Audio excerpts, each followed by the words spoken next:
I've been playing around with the Turbulent Displace effect, and look what happens when you duplicate the Turbulent Displace a bunch of times. You get these really interesting warp patterns that kind of look like paint mixing together with lots of swirls, and a lot more variety in the warping. And I kept finding more and more looks and more uses for it, like you can make ink bleeds or liquid chrome or rippling fabric like silk. And these are used on a Fractal Noise texture, but you don't have to use it on the noise. You can use it on your footage and get some cool looks like diffused glass or an impressionist style painting look or a VHS effect with TV static and warping. When I was playing with it and I saw all the things I could do, I thought I gotta turn this into a free preset and a tutorial, so here we are. I made it into an animation preset. I'm calling it Fractal Noisier, and if you're thinking, that's a sucky title, well, good for you. You're probably right. And but if you're familiar with Fractal Noise, then you can maybe appreciate what I was trying to do there, because this takes the Fractal Noise texture a step further and creates new textures that can't be created any other way in After Effects. And they can be used as displacement maps or as animated backgrounds and all kinds of ways.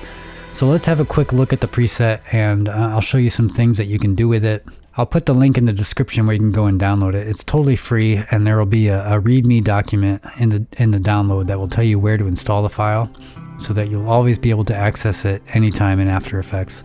I've got a solid layer here, and I'll just look for my Fractal Noisier in my effects and presets, and drag that on there. And that added a bunch of effects, and it's a mess. So I'll close them all, and just open my Fractal Noisier controls up here at the top. And every time I hear that name, I dislike it just a little bit more, but it's too late. So anyway, these controls are how you'll customize a look. And down here, I'll hide all of these. We have a single Fractal Noise effect, and then we have 15 Turbulent Displace effects. And you can delete some if you want, or duplicate them to add more. Just don't delete that first one, Turbulent Displace 1. And below all of those, there's a couple more effects that are used in some of the presets. You can just hide those if they're annoying you. So by presets, I mean the different looks that you can choose up here. They all have some kind of movement, but you can turn off the movement with this checkbox here, and then add your own custom movement with the controls. This section controls the look of the Fractal Noise effect, and this section affects all the Turbulent Displace effects. And you'll notice that a lot of these controls are red, which means they have expressions on them, and they'll change depending on which preset you use, but you can still adjust them or keyframe them if you want to tweak any of the presets. Just remember, you should always reset them to 0 when you choose a new preset, or the preset won't look right. And you don't have to use a preset. If you'd rather just build your own look from scratch, you can set this to custom. And most of the controls will go to 0, and you can just build your own look. Let me show you how to make an ink bleed real quick. I'll add a new solid layer, and I'll make it blue. And I'll just add a regular Fractal Noise to this. And set the blending mode of the effect to overlay to show the color. And then we need our Fractal Noisier layer to be on top. So I'll move that here, and I can hide this Fractal Noise with this checkbox here. And I'll make this an adjustment layer so that it warps all the layers underneath it. And I should probably change the preset to ink flow here.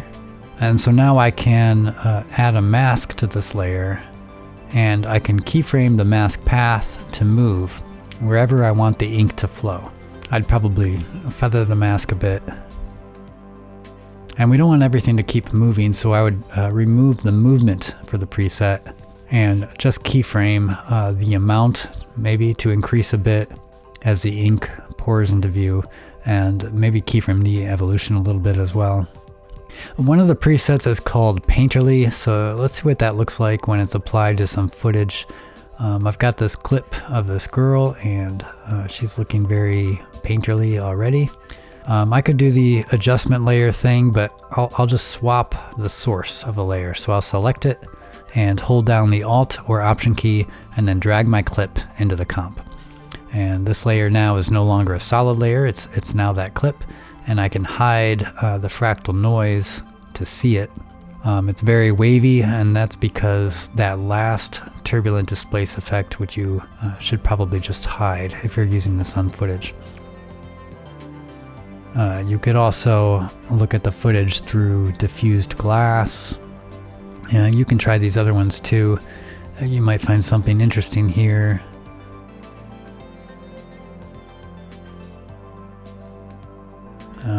That's more like a painting done with a palette knife. I used to be an artist, that's why I say obnoxious things like that. Ooh, well, that one's interesting. That reminds, what is that? That reminds me of that movie from the 90s with Johnny Depp. It's not Leaving Las Vegas, something, it'll come to me. Sometimes you might want to use these as displacement maps. So I've got my VHS preset here, and I'll just hide the layer. And then on my footage layer, I'll add a displacement map effect and set the map layer to my Fractal Noisier layer. Make sure it's looking at effects and masks. And then I'll just turn up the displacement a little bit. And I can make another texture layer and set the preset to TV static and set the blending mode to overlay. And then turn down the opacity. So I'll let you explore the effect on your own now. If the ink bleeds are your thing, I've got a whole template to create custom ink bleeds. And now that I stumbled on this effect, I'm going to have to update it all to use this Fractal Noisier effect. But I'll probably have that done by the time you watch this. So if that interests you, you can go and look for that. It's inexpensive, and I'll leave a link in the description. You could also find a bunch of other creative effects at creationeffects.com, all designed for Adobe After Effects, like the mixed media effect, which is a new one for quickly turning your footage into a scrapbook-style mixed media animation. Or Creation Artifacts is a huge collection of unique-looking artifacts for your footage, much better looking than the painterly looks that you saw in this video. So I'll put the link for that one in the description too. That's it. Enjoy Fractal Noisier. Pff, dumb.